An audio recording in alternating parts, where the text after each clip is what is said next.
What's up, everybody? We are back, and we have Mario Owens here. What's going on? And one of the main reasons I asked him to come on the podcast is because I've been seeing him with a buzz with his R&B thing. So I just wanted to jump in and just get his point of view on life at this moment, that he's at a highlight moment in his life. So I seen something that you wrote when you said you following your dream.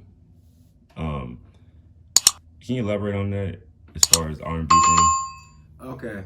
Now, as far as like following my dream goes, like ever since I was a little kid, like it's crazy that I can remember this, but ever since I was like a year old, I was like I think I was like in the living room living with my dad and my mom, like listening to Jodeci and stuff. And they say I get down on my knees and then like break it down and start singing and stuff like that. Yeah. I think I knew back then when I was a kid that I wanted to sing or whatever. It's just I just now started branching out into it. Actually started following my dreams and stuff. I always knew I wanted to be a singer, but I just now got into a position where I can actually start, pursuing music. So beyond that, how'd you get in contact with Mike Rich? Did you reach out to him? He shout out to you, reach out to you. How did that work? Okay, so basically he reached out to me because I used to do a whole bunch of song cover videos and stuff on Facebook and on Instagram and stuff. Yeah. And he happened to see one of my song covers. I think it was My First Love by Avant. Yeah. I did a song cover to that. I was actually sitting in the car chilling. Yeah. And then he had saw the video. He was like, I think he messaged me like a little later on. He was like, "Dang, I didn't know you could sing, bro. Like you could sing." And I told him I appreciate it. And then I think I posted a status or something. And he was like, "Oh, you talking about do a song cover? So why about you do it at my show? I'm at the next R&B night." And I was like, "Sure, bet." And then that was the first time I performed in like how long? Like 20 years or something like that. Well, not that long. It was high school, so it had to been like 13 years or something. 13 like years. That. Yeah. Hey man, what was your nerves like? Man, Because you back then, you wasn't a father, husband, none of that. So now, where you at in life now, your father. Yeah. So how was your nerves like then? Oh man, like I was shocked. Like my nerves were shot. Like I ain't never done nothing like that before or whatever. Like to get in front of like maybe hundreds of people. Yeah. And then perform in front of them, it was definitely nerve wracking. But like I said, it was very rewarding experience, rewarding and humbling experience because everybody was shocked. It was like, "Dang, Mario, I didn't know you could sing. You did good, man." Yeah. You know what, man? One thing that I noticed while watching your videos is like you bring a splash of the 90s back a little bit, early 2000s, because most artists now you never see them with a storyline. Yeah. You got a storyline that's like, I ain't gonna say like, I'm not gonna say like maybe R. Kelly, I know he had Trapped in the Closet, which is like a long thing that happened. Right. In one of your videos, I've seen like a preview of it. The girl was looking at the phone. I guess she found out you did something and she was sitting down. I was just like, man, that shit is intense because it makes you want to figure out what's going on. Right. Your lyrics is real dope too, and your voice too. You got some people that like me. I can sing a little bit, but I gotta use auto-tune. You know what I'm saying? So I gotta use auto-tune when it comes to singing. So it's not the same thing. It's not the same thing as pure R&B artist. So R&B night with Mike Rich. Tell me like that, because I always make like jokes with Mike. Like, man, I know motherfuckers be looking at you mad when you go in that audience and start pulling women. Mike always say he try to get a woman he knows not with somebody, but it's just he had, to me, when I see Mike do that, I see like a Trey Songz, Chris Brown type of vibe when he do that. So what's your experience at R&B night? Okay, R&B night. So like the very first one I went to like 2 of them. Okay, the very first one or whatever, like my wife was up there, some of the in-laws were up there or whatever, they came up to support me and stuff.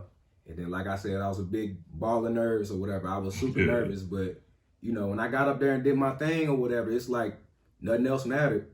I was on there doing my thing, and then people, they love the show I put on and stuff like that. They like everybody. Basically, after my performance, everybody had came to me and was like, "Oh boy, you did good, man. You did good, man." I think that's rewarding. I remember sometimes you get off stage and people be like, "Hey man, that song was hard," and you didn't really know how the crowd was gonna take it. You know what I'm saying? Because look at them people and they all looking at you, man. It's something, man. Yeah, it is.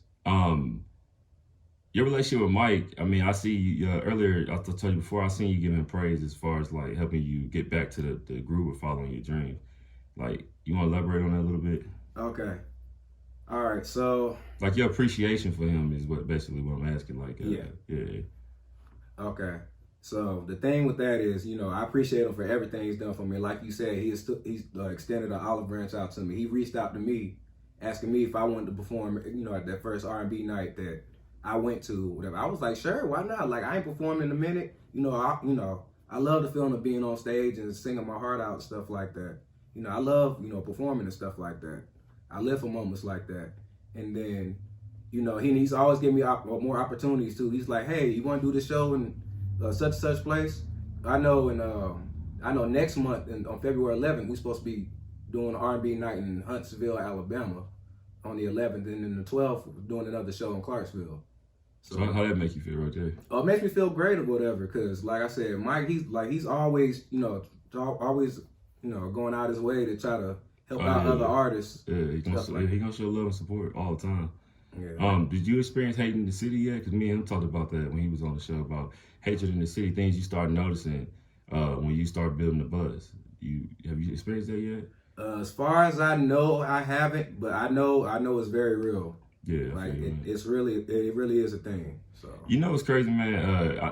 I always say you never see country artists going at it, but you see rappers going at it, and I guess that's probably why you might not see as much hatred, because a lot of motherfuckers can't sing. Like I said, hey, I can sing a little bit. I need auto-tune on though for me to sound real good. I got you.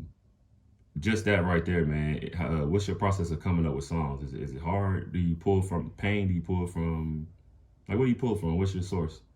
Okay, so when I'm writing my songs and everything, like my inspiration usually comes from like either how I'm feeling at that moment or what I want the song to be about. Like if it sounds like a heartbreak song or whatever, then I'll write about that. If it sounds like, it basically depends on the mood and the vibe that the beat, the instrumental gives me. Yeah. Like I usually try to go off that, so that way I know for a fact it's gonna be a quality song. Like Tonight's Our Night. It sounded like a more upbeat, love making song or whatever. Yeah. So I went off that, and then that's how I came up with the concept of Tonight's Our Night. So what was your experience doing? Was that your first music video? Once you started doing? Yeah. What's your experience with that? Like just the whole thing. What's your experience with that? Was it easy getting in character? Was you kind of uncomfortable?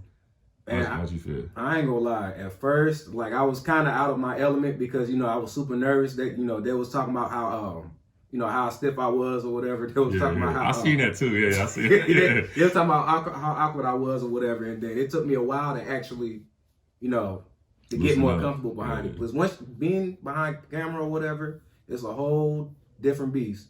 It's like once you're behind camera, it adds to the level of like stress and nerves and stuff. So I typically tell people that when they're here, right? I'll be like, because like I just did we talked before I hit record. Most time I hit record, people like, and the light come on, people usually, they freeze up a little bit. They be nervous. I can kind of tell when they first start. They now see they loosen up because then it becomes like a normal conversation almost. Right. So what do you have an album coming out? Oh yes. I'm actually planning on dropping it no later than March. If I get done with it sometime in February, then I'll try to drop it at the end of February. But yeah, like. So what can we? Okay, so without giving any too deep of spoilers away, what can we expect from your album? Okay. Well, like you said, like the classic 90s vibe, like majority of the songs are going to be on that classic 90s vibe, early 2000s. There's maybe one or two songs that's going to be like maybe late 80s. Yeah. I want to bring back the old school R&B feel that that most people love. Like back in my generation. I love it. You and Mike, man, y'all definitely, R&B ain't dead. Y'all keeping it alive, real talk. I appreciate that. But before I let you go and stuff like that, I want to ask you this right here. What is your views on cancel culture? My beliefs is that on both sides, I think some people lack transparency. What is your beliefs? If you could touch on that briefly. Okay, I'm gonna answer that the best way possible. Cancel culture, like it's like I don't believe it exists, but then again I do, because there's some fans out there, like they'll hear something about somebody and it's like the worst thing in the world to them, and they won't listen to them ever again. Yeah. And then on the other side, there's actual true fans, like they could go and do something like commit a really heinous crime or something, do something crazy, and still be a loyal fan or whatever, no matter what they do. So I get what you're saying on that. Yeah. Yeah, it's. I mean, it depends on how. I mean, it really depends on how you look at it, and it depends on it depends on the artist, and then the type of fans, that they have or whatever. That's the best way I can put that. Dope. So before you go, can you tell people again what days are y'all gonna be doing the shows next month? Okay, so the R&B night. Well, yeah, it's R&B night, but I think there was an actual name for it. It was like I know it was like Valentine's theme or whatever. But yeah. February 11th, we're gonna do a show in Huntsville, Alabama. Nice. Yeah, and then February 12th, we're gonna do a show in Clarksville. I believe it's gonna be at the Tally Hall Event Center. Yeah. Yeah, the tickets are still being sold online right now, and then we actually got a promotion going on right now. If me, Mike, or any other performers give you the promotion code, like it'll give you $10 off of your ticket if you'd have ordered. Dope. That's dope. I like that setup right there. What can people find you at on YouTube, Facebook, Instagram? What can they find you? Okay. Now, as far as my YouTube goes, it's under Mario Alexander, and my Instagram, I believe I just changed it.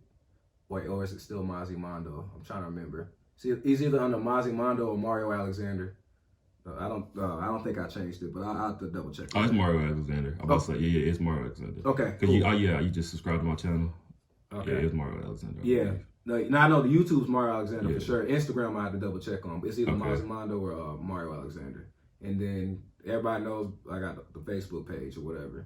I do my promotion on there too. I just did a actual artist page too on there. I just created one. Oh yeah. I think I just followed you because you sent me something. Yeah. Okay. Invite. All right, y'all, man. This is Mario Owens, and y'all be on the lookout, man, because his music is really, really dope. Y'all be on the lookout for R&B night, and we out.